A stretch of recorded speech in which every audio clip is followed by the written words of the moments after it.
got a short and sweet video for a short and sweet game today. I want to show you Impaler. It's, according to its own Steam description, a minimalist arena shooter with roguelike elements. It's a very straightforward and fun FPS with a couple of creative ideas of its own. So let's get into it. In Impaler, you find yourself in a church-like arena, equipped with your main weapon of choice and your Impaler. You need to survive through 20 waves of demons, after which the boss will appear. Defeat the boss and you win the game.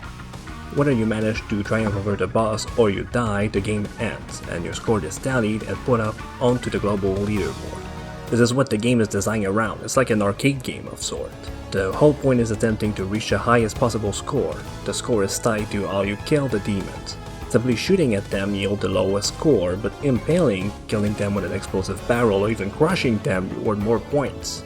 Because of this, fighting the demons revolves around strategically setting up ways of racking up as much points as possible using the various game mechanics to your advantage. For instance, you might want to try and kill multiple enemies with barrels explosions, which yield a lot of points. There's 3 difficulties to select from, the harder the bigger the score modifier.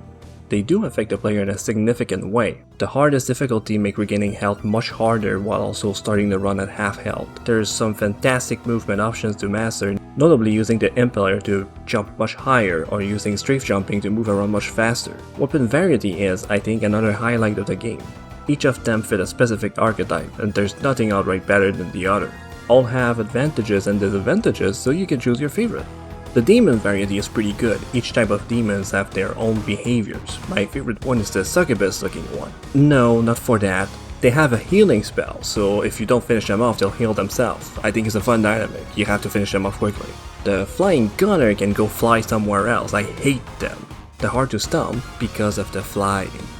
And their machine gun just rips you out to shreds. Other notable enemies are the one hanging out on pillars. When you damage them, they'll retreat into the ground, so you'll have to jam the pillar to kill them fast.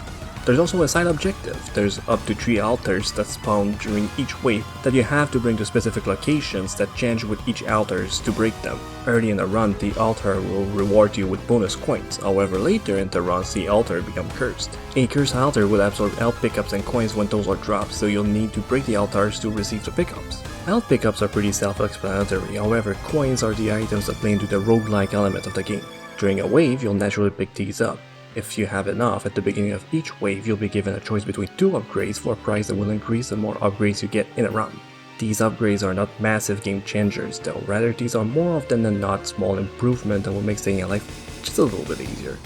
And nothing in there really opened new tactics previously unavailable. A small amount of those upgrades affect your weapons, and those are unique for every weapon. For instance, there's an upgrade that transforms the plasma rifle into a plasma grenade launcher. That's about the extent of the upgrade system. I'd say it's more functional than something truly exciting. You should go for these upgrades because they do improve the player's ability, but it's hardly the reason I come back to the game. I could say the same thing about the changing arena itself. Various pillars and jumping pads can appear at the beginning of waves as well, altering the layout of the arena, but this will hardly make the arena feel fresh. Playing the game just a bit will make it obvious that the game simply chooses from a small selection of pre-made layouts. There's also traps that will appear during the duration of a run.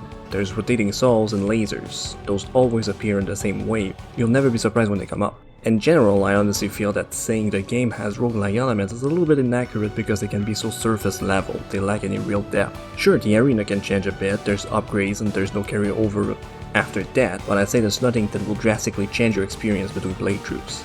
There's not really any break or make decision either, and luck doesn't really play a role at all. If you pick this game up as a game like Risk of Rain for example, you're setting yourself for disappointment, but if you play it with the mindset of a high score competition, that's where the game really comes together and shine.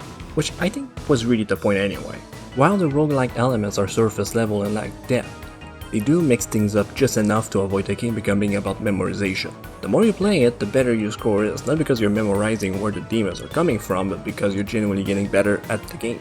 And I think on that aspect, Impaler is an absolute success. Chasing that high score is pretty damn addictive, and all of the game mechanics come together to make it a compelling arena experience in which there's a surprising freedom in how you approach combat. Kicking an explosive barrel in a crowd of monsters, launching yourself in the air to smash down a pesky demon, it's all good stuff. I find myself returning often to the game to try to improve my ranking. I think it's an amazing score-based shooter and it's not even that expensive.